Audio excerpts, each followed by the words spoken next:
Bad Day at Riverbend. Written and illustrated by Chris Van Allsburg. Houghton Mifflin Company, Boston.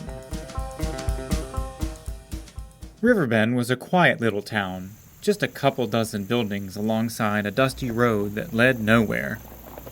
Though the stagecoach occasionally rolled through town, it never stopped because no one ever came to Riverbend and no one ever left. It was the kind of place where one day was just like all the rest.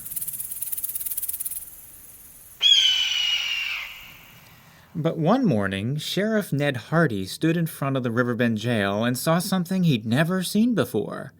A brilliant light in the western sky. It lasted a few minutes, then faded away. Sheriff Hardy went into the jailhouse. He was sitting quietly at his desk, wondering what the strange light meant when a loud pounding rattled the jailhouse door. The sheriff opened it and saw Owen Buck, the blacksmith's boy, breathing so hard he could hardly speak. In between gasps, Ned Hardy heard the words stagecoach and something awful. The sheriff followed Owen outside. The coach had never stopped in Riverbend before, but now it stood motionless at the end of the street. A crowd gathered around it, but they held back as if they were afraid to get too close. It was easy to see why. The horses were covered with great stripes of some kind of shiny, greasy slime. "What is it, Sheriff?" someone asked as Ned Hardy stepped up to the coach. He didn't know. It was the strangest thing he ever seen. The strangest thing anyone had ever seen. The horses were nervous and breathing hard. They looked terrible, their smooth white coats scarred with the strange stuff that hung from them in loopy ropes or stuck out like stiff wire. The sheriff grabbed a piece with both hands. It was slippery. He gave it a pull, and the horses jerked away and whimpered in pain. Whatever it was, it stuck to them as sure as their flesh.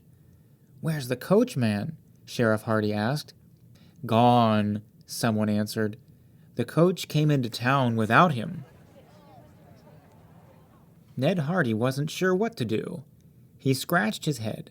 "Well," he finally said, "guess I'll go look for him." The sheriff rode out of town, following the wagon's trail west. Before long, he stopped. The ground was covered with the same marks that were on the horses. Whatever happened must have happened here.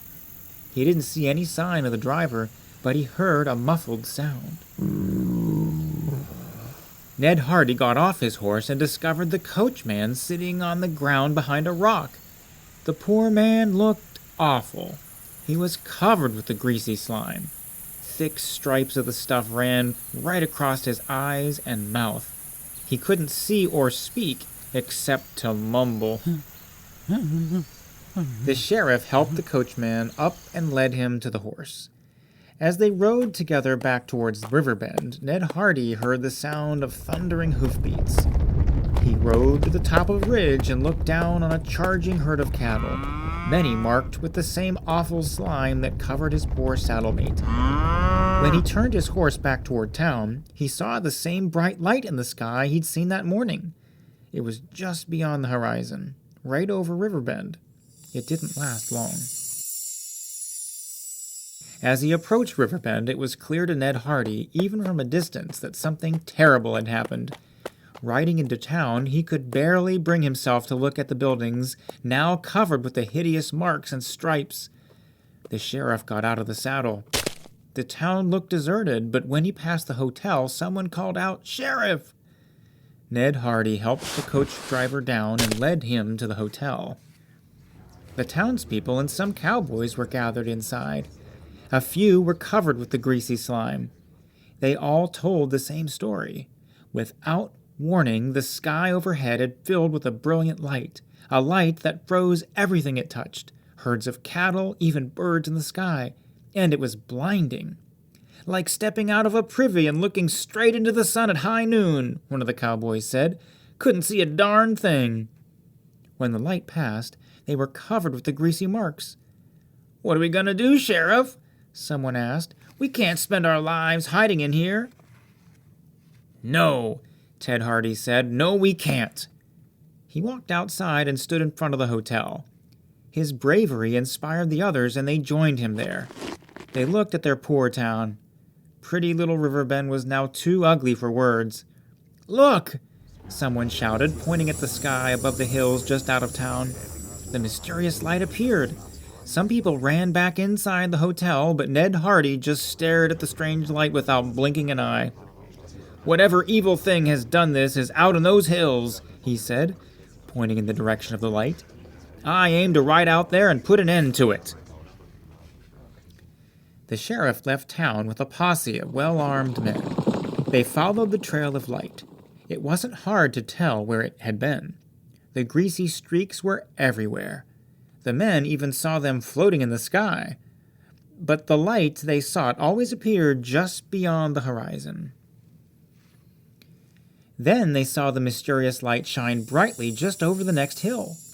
The men crawled up the hill, but the light faded away as they peeked over the top. Looking down, the brave cowboys saw something that made them gasp. There was a man standing perfectly still at the bottom of the hill. He was as tall as a cottonwood tree and as skinny as a broomstick, and he looked like he was made entirely of the greasy stuff that now covered the countryside. Ned Hardy was sure that this long-legged fellow was the cause of all their grief. They had only one chance. They'd have to get close enough to take a shot at this skinny devil before he used the light to freeze them. They crawled back to their horses. Ned Hardy gave a silent signal, and the posse charged forward.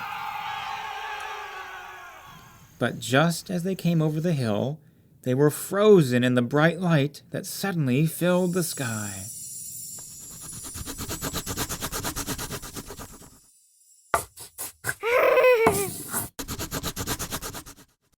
And then the light went out.